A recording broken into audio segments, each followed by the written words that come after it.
Coming up on Eagle Vision News. News on the latest chapel schedule and check-ins. Reporter Leilani Acosta taste testing the latest fall drinks on campus. All this and more coming up on Eagle Vision News.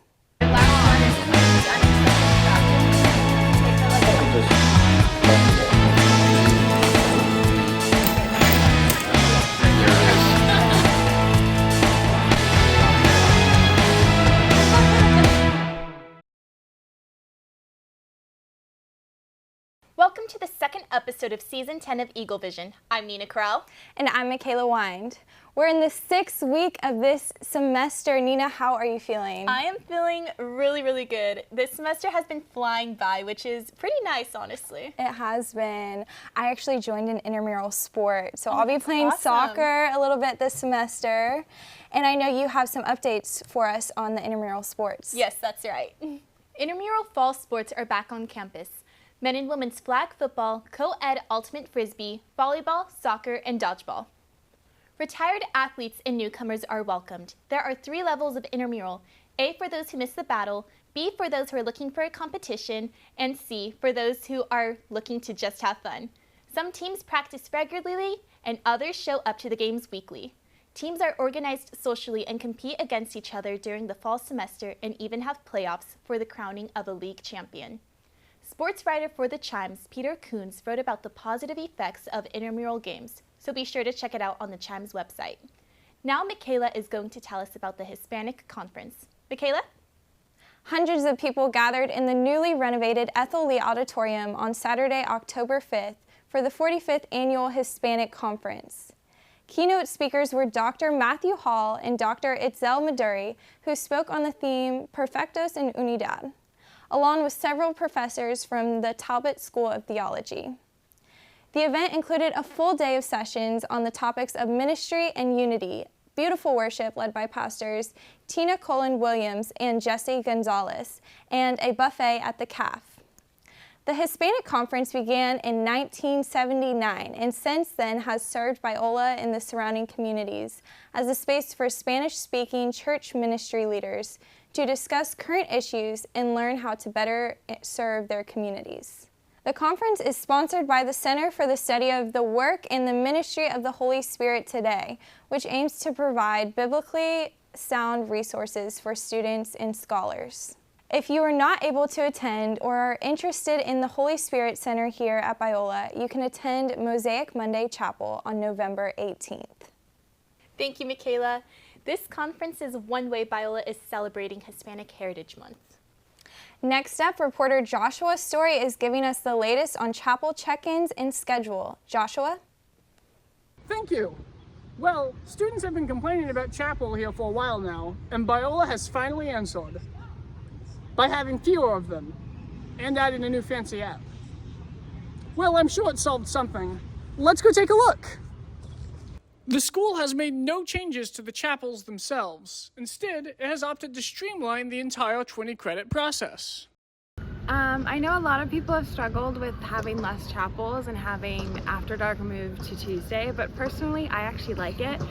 I don't know what the changes were, but the system itself, it's pretty straightforward to me. I don't get confused at all, and I don't know, I like it at least. The school has implemented the I Attended app as a more efficient way to keep track of who's attending. Additionally, the school has dropped the number of chapels per week to a minimum of 6.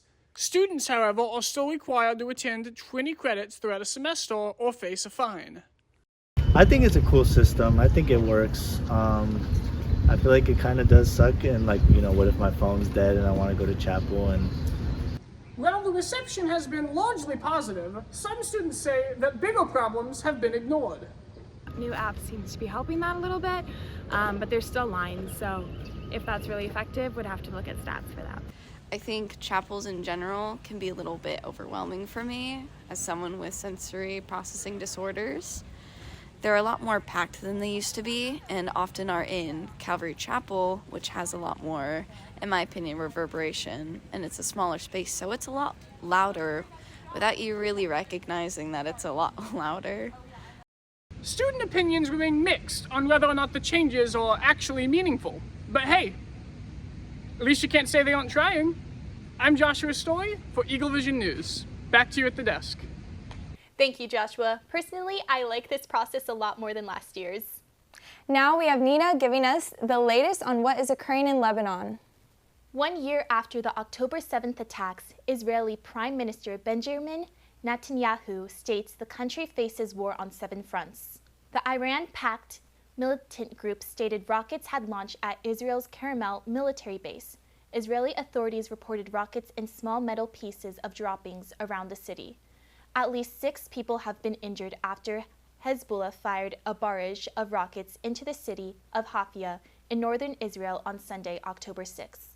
The rockets appear to be the first time to strike Haifa during the latest conflict between Israel and Hezbollah. The Israel Defense Forces stated that 5 projectiles fired toward the city and tried to intercept them, but several rockets landed.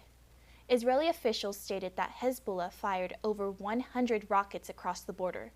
Israel continued their extensive bombing campaign on southern Beirut and surrounding areas in Lebanon, which has killed over 1,400 people over the past 2 weeks.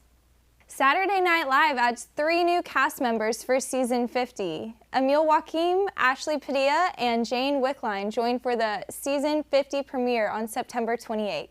Joachim is a comedian from Chicago. Padilla performed improv at the Groundlings Main Stage Company, as well as performed on Night Court and Curb Your Enthusiasm. And Wickline is a sketch performer who gained 45.5 million followers on TikTok. She also performed on the show Staple View. Kicking off the 50th season, SNL has already made a few skits mocking the presidential and vice presidential debates. After just 1 season, fan favorite Chloe Trost is leaving SNL. Trost posted a video on TikTok saying that leaving SNL was not her choice. Many fans will miss seeing Trost's face on SNL, but are also looking forward to the new season. Thank you, Mckayla. SNL is one of my favorite night shows. Me too, and especially the holiday episodes. They make you feel so festive. That, but also the festive drinks at Starbucks or Commons and Heritage on campus. Now reporter Leilani Acosta is going to be test tasting those fall drinks on campus. Thank you guys. I'm here outside of Common Grounds where new fall drinks have just launched. Let's go take a look.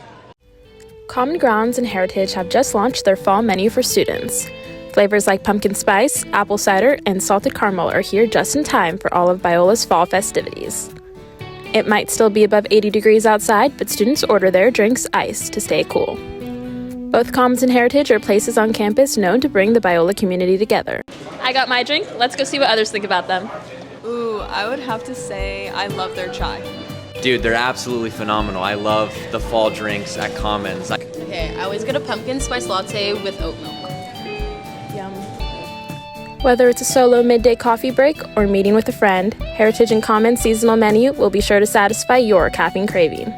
Make sure to stop by and order one of these special occasion items before it's too late.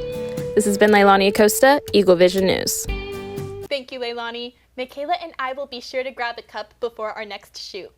Now we have Joshua Story giving us the latest on weather. Joshua? Thank you. Well, it's the start of October, and to celebrate, we're having, that's right, another hurricane. This one's called Milton, and it's currently building up in the Gulf of Mexico. And by the time it makes landfall late Wednesday, it's going to be a record-breaking Category 5.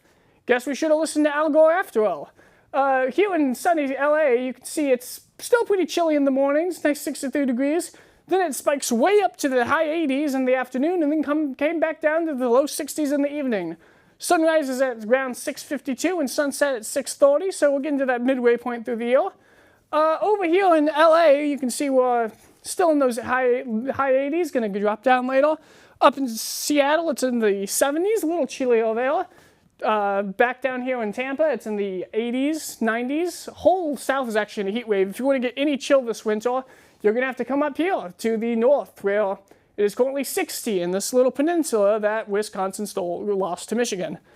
Over here on Monday, you can see it's been in the high 80s, but as we progress through the week, it looks like the season actually got the memo it's supposed to be cold in the fall and is going to be dropping down from the 80s to the low 70s here at the end of Saturday. Wind speed's good. Back to you. Thank you, Joshua. Now, reporter Hannah Melgoza will tell us how our Eagles are performing on the field. Hannah? Biola sports have been up and running, but off to a slow start. Women's volleyball is showing their strong suits early on in the season, but are falling 13 of 14 so far. In the pool, women's swim and dive are triumphing undefeated.